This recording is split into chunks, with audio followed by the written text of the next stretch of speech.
السلام علیکم ورحمۃ اللہ وبرکاتہ۔ عزیز طلباء، انوویٹر ایجوکیشنل سسٹم کے یوٹیوب چینل سے عزیز طلباء، اس سے پہلے ہم نے باب اول کے اندر منتخب آیات کا ترجمہ و تشریح پر اسٹڈی کی۔ اس کے بعد باب دوم حدیث کے بارے میں مختصر اسٹڈی کی۔ آج باب صوم عبادات کے بارے میں عزیز طلباء، اللہ کے عالم نے اپنی پاک کلام کے اندر ارشاد فرمایا، وَمَا خَلَقْتُ الْجِنَّ وَالْإِنسَ إِلَّا لِيَعْبُدُونَ، کہ میں نے جنوں اور انسانوں کو اپنی عبادت کے لیے پیدا فرمایا۔ عزیز طلباء، ہمارا اس دنیا کے اندر آنے کا مقصد کہ یہ دنیا ایک دارالعمل ہے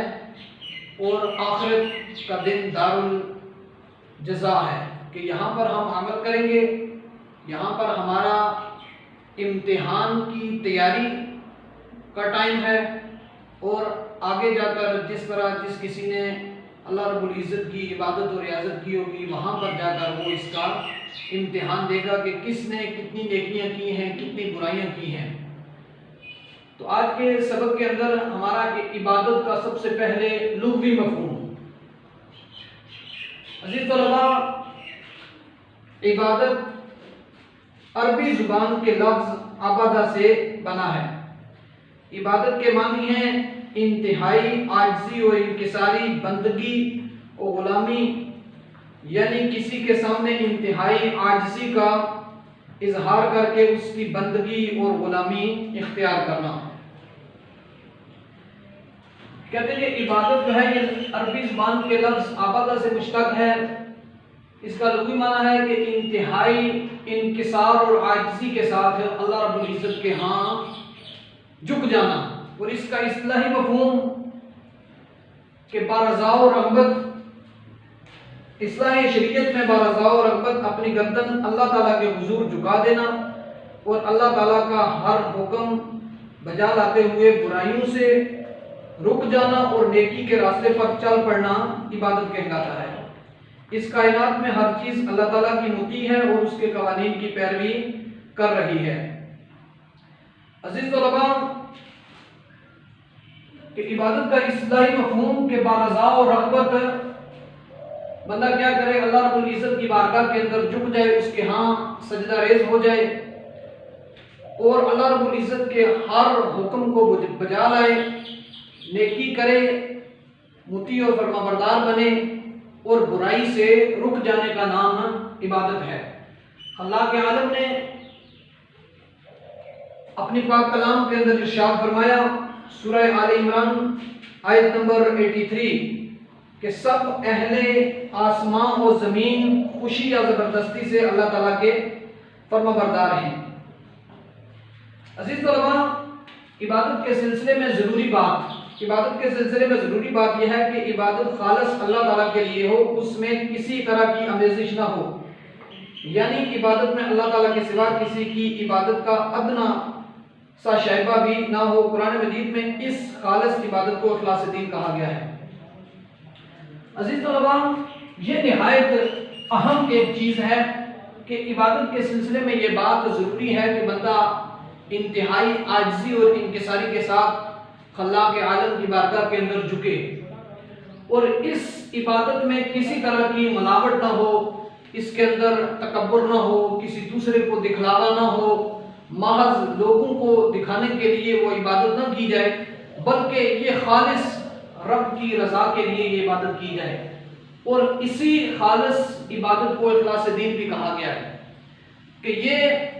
خالص رب کے لیے جب کی جائے گی تو پھر اس کے اندر اخلاص ہوگا، اور ایسی اخلاص والی عبادات جو ہیں وہ رب اپنی بارگاہ کے اندر قبول فرماتا ہے۔ اور جو عبادت تکبر کی وجہ سے، دکھلاوے کی وجہ سے، یا انسان کے دل کے اندر یہ ہو کہ میں نماز پڑھوں گا، میں روزہ رکھوں گا، لوگ مجھے نمازی، حاجی یہ سب کہیں گے، تو پھر ایسی عبادات کو اللہ رب العزت کی کوئی ضرورت نہیں ہے۔ تو عزیز طلباء، عبادت کے سلسلے میں ضروری بات یہ ہے کہ اس کے اندر اخلاص ہو، اور پھر اخلاص دین کا مطلب کیا ہے؟ ارشاد باری تعالیٰ ہے کہ اے پیغمبر صلی اللہ علیہ وآلہ وسلم، ہم نے یہ کتاب تمہاری طرف پر حق نازل کی، لہذا اللہ ہی کی بندگی کرو، دین کو اسی کے لیے خالص کرو۔ عزیز اللہ، اخلاص دین کا مطلب ہے یہ ہے کہ اللہ تعالیٰ کی اطاعت کے ساتھ ہے کوئی دوسری اطاعت یکجا نہ ہو۔ اس میں دو چیزیں شامل ہیں، اپنے نفس کی اطاعت، مخلوق کی اطاعت۔ اپنے نفس کو رضائے الہی کا مطیع بنایا جائے اور مخلوق کی ایسی اطاعت سے بھی بچا جائے جو اطاعت الہی سے متصادم ہو۔ نبی اکرم صلی اللہ علیہ وآلہ وسلم کا ارشاد گرامی ہے کہ اللہ تعالیٰ تمہاری صورتوں اور مال و دولت کو نہیں دیکھتا بلکہ تمہارے دلوں اور اعمال پر نظر رکھتا ہے۔ کہ یہاں پر اخلاص دین کا مطلب یہ ہے کہ کوئی چیز بھی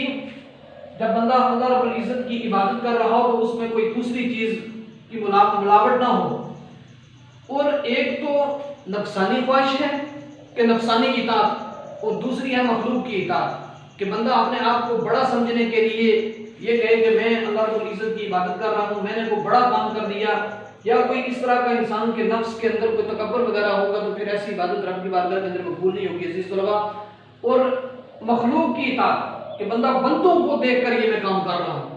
بندوں کو دیکھ کر یہ کام نہیں ہونا چاہیے، بلکہ کوئی بھی کام اگر کیا جائے تو خالص رب کی رضا کے لیے کیا جائے، اور وہ کام جو خالص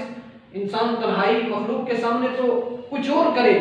تنہائی اس کی پاکیزہ اور ستھری نہ ہو۔ نبی اکرم نور مجسم شفیع معظم صلی اللہ علیہ وآلہ وسلم آپ نے فرمایا کہ قیامت والے دن کچھ لوگ ایسے ہوں گے، عزیز طلباء یہ بات نہایت اہم ہے،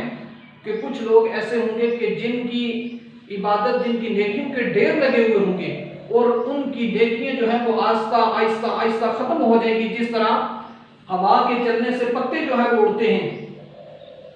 تو صحابہ کرام رضوان اللہ علیہم اجمعین نے عرض کی یا رسول اللہ وہ کون سے لوگ ہیں؟ تو حضور علیہ السلام نے فرمایا کہ جو لوگوں کے سامنے تو عبادت کرتے ہوں گے، لیکن جب تنہائی کے اندر آتے ہیں تو ان کی وہ تنہائی کے اندر اس چیز کا خیال نہیں رکھتے جو لوگوں کے سامنے وہ کام کرتے ہیں، بلکہ وہ تنہائی کے اندر گناہ کی طرف مائل ہوتے ہیں۔ تو ایسی عبادت جو ہے وہ رب کے بارگاہ کے اندر مقبول نہیں ہے، اور جو ایسی عبادات کی بھی جائیں گی وہ بھی کل بروز حشر جو ہے وہ اللہ رب العزت ان کی نیکیوں کو ضائع کر دے گا۔ نبی اکرم نور مجسم شفیع معظم صلی اللہ علیہ وآلہ وسلم نے فرمایا کہ اللہ تعالیٰ تمہاری صورتوں اور تمہارے مال و دولت کو نہیں دیکھتا بلکہ تمہارے اعمال پر نظر رکھتا ہے۔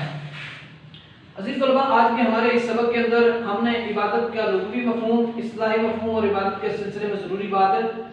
اور اخلاص دین کا مطلب اس پر ہم نے اسٹڈی کی۔ تو خلاق عالم سے دعا ہے کہ مجھے اور آپ کو اس پر عمل پیرا ہونے کی ہمت اور توفیق عطا فرمائے۔ اللہ حافظ۔ السلام علیکم ورحمۃ اللہ وبرکاتہ۔